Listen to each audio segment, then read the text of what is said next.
Today I'm continuing my look back at the past 5 years of Star Wars canon content. I'll put a link to the first video in this series all about the movies and the cards, but for now we're going to look at the video games of what I'm calling Phase 1 of Disney Star Wars.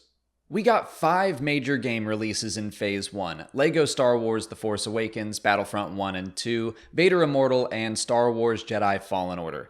I'm not going to talk about the mobile games like Galaxy of Heroes or Uprising because I didn't play them. And I should start this discussion by saying I'm not a huge gamer. I usually play 1, 2, maybe 3 non-Star Wars video games every year. I also normally don't touch first-person shooters unless it's something like all my friends are playing and I want to join in with them. So I know people had some very strong opinions about Battlefront 1 and especially 2 with its launch and the loot box mechanics. I'm just not as educated in that area, but I totally understand the principle behind why all that sucked. That launch was undoubtedly rough, and again, FPS games aren't really my cup of tea, but I still find myself hopping on Battlefront 2 every now and then, especially when updates come out. And since the team at DICE has overhauled the game completely, I find it to be a lot of fun, and it's a huge step up from Battlefront 1 in my opinion. One of the biggest reasons for me is the inclusion of a story game. My favorite games are story-driven, and while that wasn't the focus of Battlefront 2, at least it was there. I do wish that the story were a lot longer. I get the sense that there was a far larger story to tell, and that it just got cut down because, again, this was a multiplayer game first and foremost, and it kind of felt like the story was an afterthought. Aiden's defection was fast and surprising when the game was marketed as the story of an Imperial who stayed with the Empire until it became the First Order. The marketing for the game I felt like was just very misleading, and I think that did a disservice to the actual story being told, which is very Star Wars. It's one of redemption and about righting your wrongs, and I think there were a lot of business decisions that really hurt Battlefront 2. Vader Immortal was kind of a surprise project from ILMX Lab. Again, it was story-driven, so that immediately got my interest, but this VR experience was crazy immersive, it's fun, it's got some really interesting lore, it's responsive, it's probably the best lightsaber simulator that exists right now, and I mean, what kid hasn't dreamed of holding a lightsaber in their hands and having it do exactly what they want it to do? Unfortunately, it's kept behind this wall of needing an Oculus Quest or Rift to play it, and I don't think I would say it's worth it to buy a VR headset for Vader Immortal alone.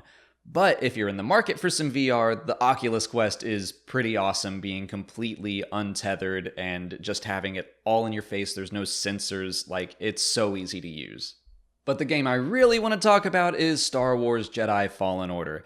If this game didn't exist, I would be so much more frustrated with the video gaming state of Star Wars right now. There's still plenty of room for improvement in gaming here, but Fallen Order gives me so much hope for the future.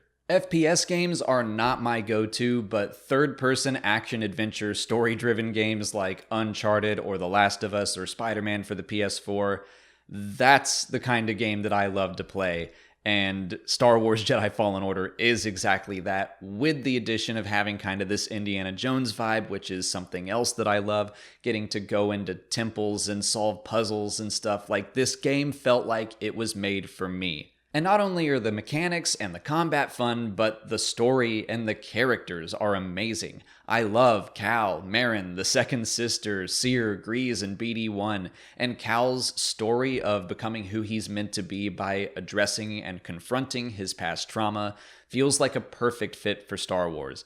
I was expecting the game to be fun. I was not expecting it to be one of my favorite Star Wars stories ever. So to me, getting one game every 5 years that really blows me away is acceptable. I know not everybody feels that way, and I'm hopeful that things will change because there was a time when we were getting 2, 3, or even 4 major releases every single year.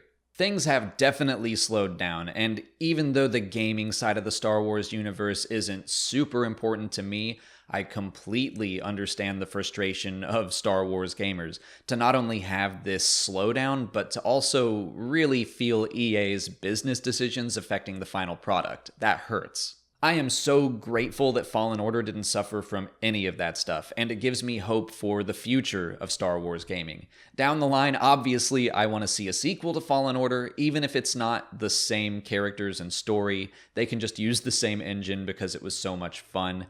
I would also like to see a more consistent release schedule and more freedom given to the developers. I would hate for it to be the norm to see a genuinely fun game get hamstrung by things like loot boxes. I don't want to see that happen again. And selfishly, I would love for every game to have a story mode of some kind. But that's all I have to say about Star Wars gaming right now. I don't feel quite informed enough to really speak about the industry because I don't spend as much time there as other people. If you want a more informed opinion, I would check out Battlefront Updates or Cubs Fan Han. They talk about video games, and Cubs Fan specifically talks about mobile Star Wars gaming, which that's something I know next to nothing about. Let me know how you feel about these last 5 Star Wars games in the comments. Tomorrow, I will be talking about the books of Phase 1. Until then, please like this video, subscribe to the channel, follow us on Twitter, Instagram, and Facebook, and consider checking out our Patreon page.